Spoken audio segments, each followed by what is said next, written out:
অভিষেক বন্দ্যোপাধ্যায়ের আত্মসহায়ক সুমিত রায় তাকে তার গ্রেপ্তারির ওপরে স্থগিতাদেশ দিল সুপ্রিম কোর্ট, কিন্তু বলা হয়েছে তদন্তের সহায়তা করবে। স্থগিতাদেশ কে দিল? Supreme court. হ্যাঁ, তাকে ধরা হবে না? এই মুহূর্তে তদন্তে উনি সহযোগিতা করেন, গ্রেপ্তারির ওপর আপাতত রক্ষা কবচ পাবেন। তাকে তো খুঁজেই পাওয়া যাচ্ছে না।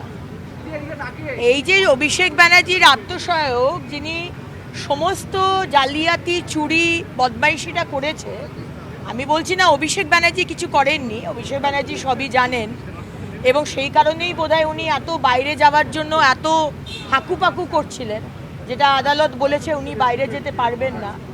বাইরে যাবেন কেন? আজকে এখানে যদি সুপার স্পেশালিটি হসপিটাল আপনারা বানিয়েছেন, আমরা তো বলেছি আমরা আয়ুষ্মান ভারত কার্ড দেবো, তাই না? একটা বেডে চিকিৎসা হবে, হ্যাঁ বোর্ড বসিয়ে দেবো, কোনো চিকিৎসার হবে না। চোখের হোক, আপনার মাথার হোক, আপনার হৃদয়ের হোক, সব রকম ডাক্তারবাবু আমাদের আছে। এবং সেবাশ্রয়তে আপনি যেটা করেছেন, হোমিওপ্যাথি ডাক্তারকে দিয়ে অ্যালোপ্যাথি ওষুধ দিয়েছেন, আর কারুর পা কাটা গেছে, অন্তত আপনার পা আর হাতটা যাতে কাটা না যায়, গলাটা যাতে কাটা না যায়, আমরা কিন্তু সেই চেষ্টা করব। দিল্লিতে কাকলি ঘোষ দস্তিদারের সঙ্গে দেখা করলেন রাজীব কুমার, দিল্লিতে কাকলি ঘোষ দস্তিদারের সঙ্গে আলোচনা করলেন রাজীব কুমার, সঙ্গে কেন্দ্রীয় মন্ত্রীদের সঙ্গে বৈঠকে দেখা গেল রাজীব কুমার, প্রতিমা মণ্ডল, বাংলার যারা সাংসদ তাদেরকে।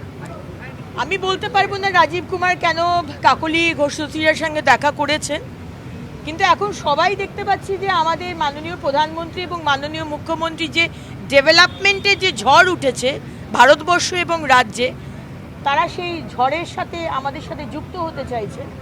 কিন্তু টাইমিংটা খুব অবাক লাগলো, মানে এতগুলো দিন ওরা বুঝতে পারেননি, যেই সরকারটা এলো অমনি ওরা বুঝে গেল যে আমাদের একটা ডেভেলপমেন্টের সাথে যুক্ত হতে হবে।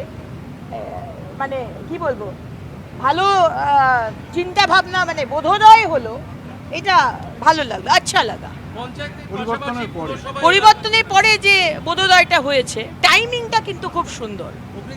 পঞ্চায়েতের পাশাপাশি পুরসভা এলাকার বিভিন্ন রাস্তা বর্ষার প্রভাবে রাস্তা খারাপ হচ্ছে, পুরো এলাকা বা পঞ্চায়েত সমগ্র রাস্তা নিয়ে কি ভাবছেন? রাস্তা নিয়ে মাননীয় মুখ্যমন্ত্রী পরিষ্কারভাবে বলে দিয়েছেন, যেখানে যেখানে রাস্তা খুব খারাপ সেখানে আমরা রাস্তা বানিয়ে দেবো। রাস্তা 3 লেভেলের হয়, একদম first level and second level আমরা বানিয়ে দেবো।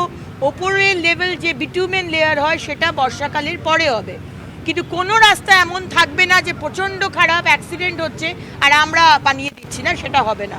আর উনি ডেডলাইনও দিয়েছেন বোধহয় 30 অক্টোবরের মধ্যে দিতে, 30 অক্টোবর না 10ই অক্টোবর বোধহয়, 10ই অক্টোবরের মধ্যে দিতে, যত if I am not wrong এটা দিতে আর কি।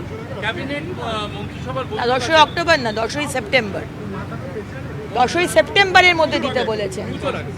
মন্ত্রিসভার বৈঠক রয়েছে আজকে, বিশেষ কোনো বিষয় আজকে আলোচনায় উঠে আসবে? ক্যাবিনেট মিটিং দেখা যাক না, আগে আগে আগে দেখি ক্যাবিনেটে কি যায়, তারপর তো আপনাদের ব্রিফ করা হবে।